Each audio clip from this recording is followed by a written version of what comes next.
Have you ever wondered why we're all so obsessed with the Roman Empire? It's not just a trend. It's a legacy that's been shaping our world for over 2,000 years. The Western Roman Empire officially fell in 476 AD. But did it really?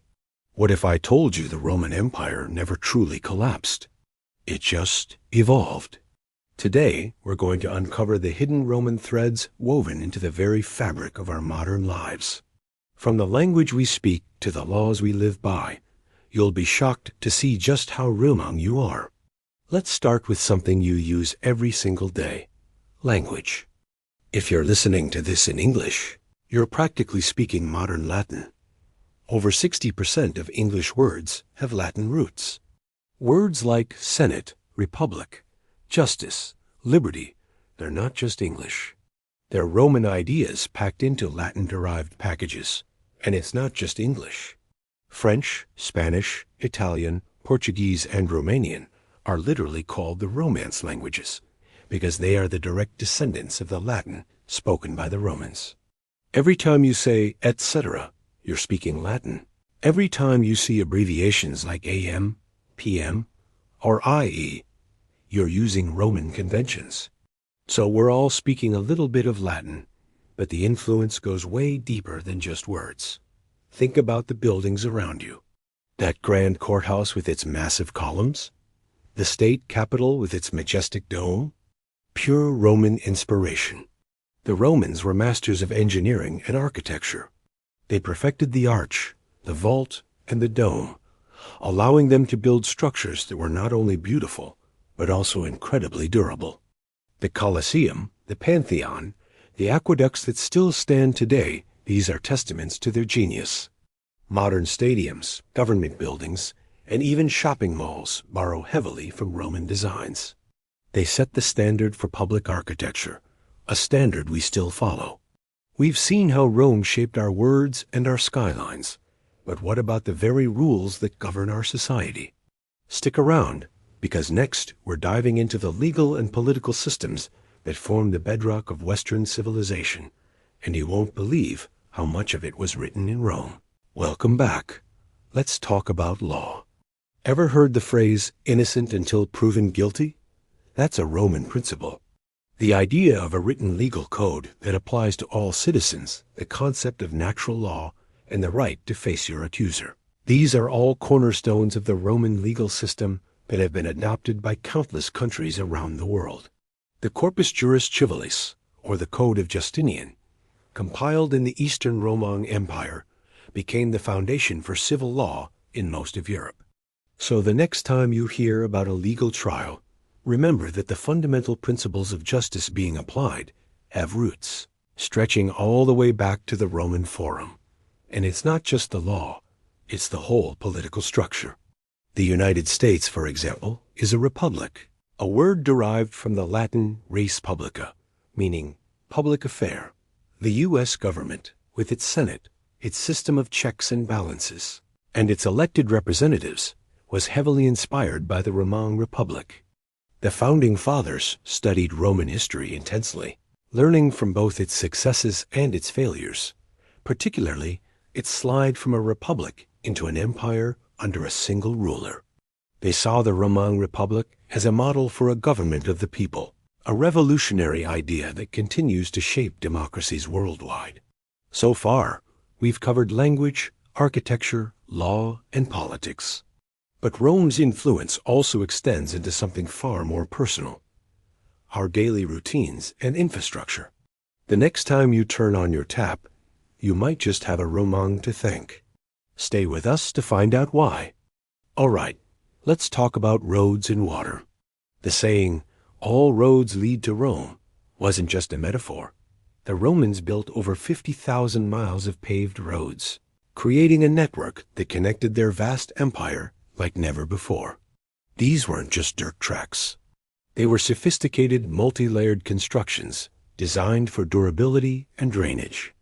This incredible system facilitated trade, communication, and military movement, effectively shrinking the known world. Many modern European highways are built directly on top of the original Roman routes. The idea of a state-funded, interconnected transportation network is a Roman legacy that we depend on every day for travel and commerce. And what about when you get home? The Romans were pioneers of urban planning and sanitation. They developed complex systems of aqueducts to bring fresh water into cities from miles away. Some of these ancient aqueducts are still functional. This clean water supplied public baths, fountains, and private homes. They also built extensive sewer systems, like the Cloaca Maxima in Rome, to remove waste and improve public health. The very concept of a planned city grid with amenities like running water and sewage disposal, which we take for granted, was a Roman innovation that made large-scale urban living possible and healthier. We've seen how Rome built the physical world we inhabit, but what about the world inside our heads? Its influence on religion and culture is arguably its most profound and lasting legacy. We're about to explore how a decision made by one Roman emperor changed the spiritual landscape of the entire planet. Don't go anywhere. Let's turn to one of the most significant shifts in human history, the rise of Christianity. For its first few centuries, Christianity was a minority faith within the Roman Empire, often facing persecution. But that all changed with Emperor Constantine. His conversion in the 4th century and the subsequent establishment of Christianity as the state religion transformed the faith from a marginalized sect into a dominant global force. The Roman Empire provided the administrative structure, the languages Latin and Greek, and the road network that allowed Christian doctrine to spread and unify. The organization of the Catholic Church, with its hierarchy of bishops and its center in Rome, is a direct reflection of the Roman administrative system. Beyond religion, Roman culture continues to echo through our art and literature. Authors from Shakespeare to modern sci-fi writers have drawn inspiration from Roman history and mythology. Plays like Julius Caesar are timeless political thrillers. Epics like Virgil's Aeneid set a template for heroic storytelling that persists to this day. Even our calendar is Roman. The Julian calendar, introduced by Julius Caesar, with its 12 months and leap year, is the basis for the Gregorian calendar we use today. The names of our months, like July for Julius Caesar and August for Augustus, are daily reminders of this heritage. So, from the calendar on your wall to the government in your capital, the influence is everywhere. But here's the final, mind-bending question. If Rome is so alive, where do we see its spirit most clearly today? The answer might be the one place you'd least expect. So, where is the Roman Empire now? Some might point to the institutions it created, like the Catholic Church. Others might see it in the legal codes of Europe. But perhaps the truest successor to the Roman spirit is in the idea of a globalized, interconnected world. The Romans created the first global superpower, a multi-ethnic, multicultural state bound together by a common system of law, trade, and infrastructure. They called it the Pax Romana, the Roman peace, a long period of stability that allowed culture and commerce to flourish across a vast territory. Doesn't that sound familiar?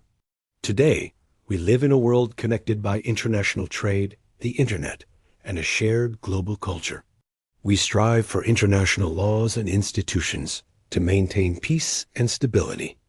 This modern project of globalization, for all its challenges, is pursuing a very Roman idea that a large, diverse group of people can be united under a common set of rules and shared interests to create prosperity and security for all.